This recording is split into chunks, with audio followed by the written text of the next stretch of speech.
हर हर महादेव। आप सभी का हमारे इस यूट्यूब चैनल पर स्वागत है। इस वीडियो में आपको कात्यायनी संडे के मंत्र बताएंगे जो कि विशेष पावरफुल साधना है और तांत्रिक साधना भी है और इसका तांत्रिक मंत्र ही है ये।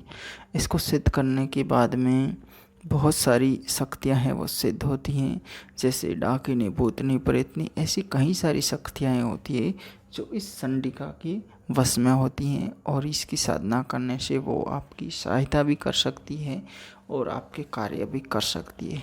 तो ये वीडियो देखने के लिए आपको सबसे पहले आप चैनल को सब्सक्राइब कर लीजिएगा और वीडियो को पूरा देखिएगा। बात करते हैं कात्यायनी संडे के मंत्र।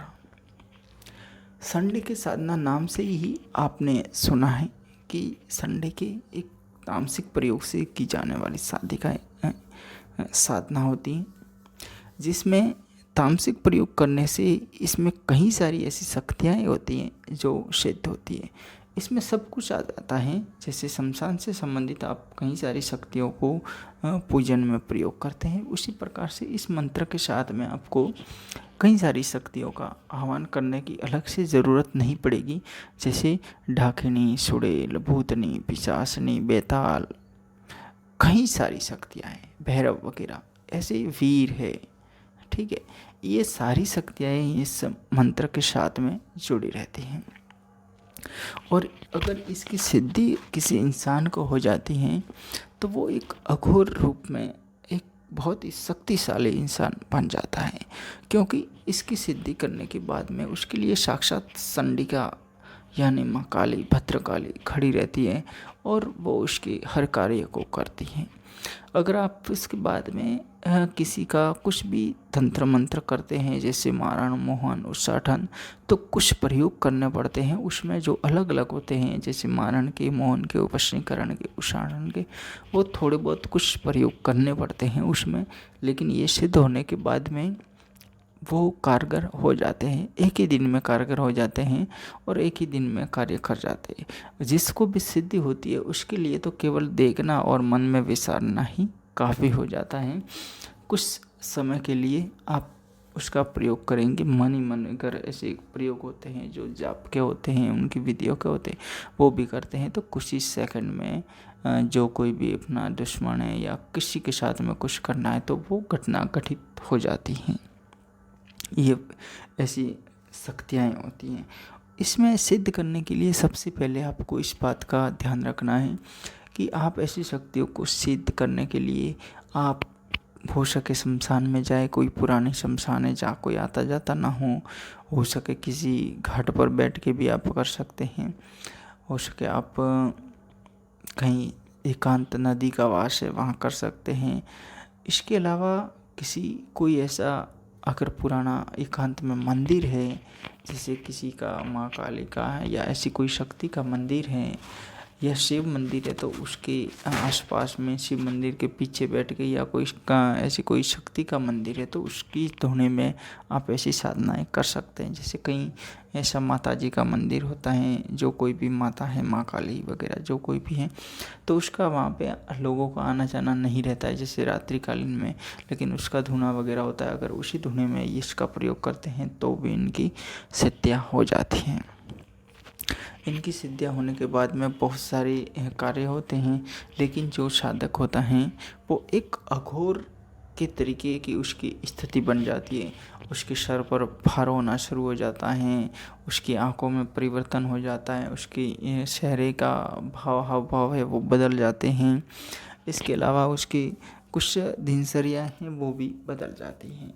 अब इसमें ये होता है कि अगर आप तामसिक प्रयोग से करते हैं, जैसे आप इसमें खून का प्रयोग करते हैं, किसी जानवर का खून है, हो सकता है अपने भी एक खून की 1-2 बूंद मिला लीजिएगा। इसके अलावा आप शराब वगैरह ऐसे प्रयोग करते हैं, इसमें इनके हवन कुंडों में काफ़ी सारे अलग अलग तरीके होते हैं, उस प्रकार से करते हैं तो ये शक्तियाँ जल्दी सिद्ध हो जाती हैं। और ये सिद्ध होती हैं तो फिर बहुत सारी शक्तियों का प्रभाव रहता है साधक पर, और उसमें भोग वगैरह भी काफ़ी प्रयोग में करने पड़ते हैं। विशेषकर इसमें यही होता है कि मांस मदिरा का भोग ज़्यादातर किया जाता है। और ऐसे प्रयोग करने से वो एक इंसान है, उसकी प्रवृत्ति है वो थोड़ी चेंजिंग हो जाती है। आप समझ गए होंगे, मैं इतना कुछ खोल के नहीं कह सकूँगा क्योंकि कहना भी किसी के लोगों की सोच के अनुसार वो अलग अलग फिर समझ लेते हैं। तो ये तामसिक प्रयोग से अगर आप करेंगे तो इसमें काफ़ी सारा फ़ायदा होता है, और अगर इसमें कुछ गलत अनहोनी भी होती है तो नुकसान भी होता है, क्योंकि ये शक्तियाँ होती हैं वो क्रोधित शक्तियाँ होती है।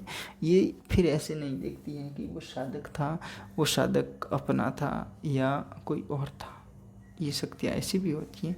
तो आप ऐसी शक्तियों को अगर आप सिद्ध कर रहे हैं तो ये भी सोच लीजिएगा कि शक्तियाँ होती है वो किसी की कोई सगी संबंधी नहीं लगती हैं। अगर आपको उनमें बुलाने में कुछ गड़बड़ रह गई या आप उनकी कुछ पूर्ति नहीं कर रहे हैं या आप उनसे कई महीनों से काम ले रहे हैं, उनको सही ढंग से भोग वगैरह नहीं दे रहे हैं, तो भी वो आपके साथ में अनर्थ कर सकती है। ये शक्तियों का एक अलग पावर होता है। आप कई सारी शक्तियाँ पूजते हैं लेकिन उनमें अलग अलग उनका रवैया होता है। इनका मंत्र सुन लीजिएगा, आपको मंत्र बता देते हैं, आप जैसे चाहे उस प्रकार से इनकी साधनाएं कर सकते हैं। इस मंत्र में ओम नहीं लगाना है, आप चाहे तो इसके आगे पीछे एक माला ओम नमः शिवाय की जप करके ये साधना शुरू कर सकते हैं, गुरु मंत्र का जप करके कर सकते हैं, और गणपति विधान का कुछ मंत्र जप करके इसका विधान की शुरुआत करनी है। ठीक है, और संकल्प के साथ में करते हैं तो और भी जल्दी होगा। लेकिन इसमें ये होता है कि ये साधनाएं हैं जो जल्दी भी आपको सिद्ध नहीं मिलेगी, लेकिन इसके कुछ अनुभव है वो आपको जल्दी 1-2 दिन में ही मिलने शुरू हो जाएंगे। तो अनुभवों का मतलब ये नहीं होता है कि वो शक्ति सिद्ध हो गई। शक्ति सिद्ध होने में और अनुभवों में काफ़ी फर्क होता है। ठीक है, तो ये समझ के ही आप करें, और हो सके तो किसी की देख रेख में किसी के आश्रम पर करें तो और भी बेहतर रहेगा। मंत्र आप सुन लीजिएगा। एम ह्रीम श्रीम सोम संडिकाय नमः। आपको स्क्रीन पर दे दिया जाएगा, आप देख लीजिएगा मंत्र, और इस मंत्र को देख के फिर इसको लिख के 100 मंत्र है जिसकी आप जप करते हैं, 10 माला जप करते हैं तो 15 मिनट का समय लगेगा, इससे ज़्यादा कुछ भी लगने वाला नहीं है। तो समझ गए आप। इस मंत्र को किसी भी शनिवार से शुरू कीजिएगा, बेहतर रहेगा आपके लिए। शनिवार अगर सूख जाता है तो संडे से कर लीजिएगा और भी ठीक ही है, लेकिन शनिवार से करते हैं तो ठीक रहेगा। अगर अमावस्या किसी दिन पड़ती है तो मैं कहूँगा कि अमावस्या की आप पूरी रात्रि ही इसमें काम कर लीजिएगा, बेहतर रहेगा। ये शक्तियाँ कुछ छोटी मोटी शक्तियाँ नहीं है, या ये मंत्र है कोई नॉर्मल मंत्र नहीं है। इसमें सब कुछ आप जो हासिल करना चाहेंगे ये सिद्ध होगा, तो आपके वश में वो शक्तियाँ होगी जिसका आह्वान करेंगे। इस मंत्र के तौर पर आह्वान करने की प्रक्रिया भी अलग अलग होती है। अगर आपको ये मंत्र सिद्ध हो गया और आप किसी पिशाचनी का आह्वान करेंगे तो वो भी चली आएगी, किसी सुड़ेल डाकिनी का करेंगे तो वो भी चली आएगी। ऐसे बहुत सारे प्रयोग होते हैं जिस सिद्धि पर टिके रहते हैं कि आपकी सिद्धि है वो किस प्रकार की है।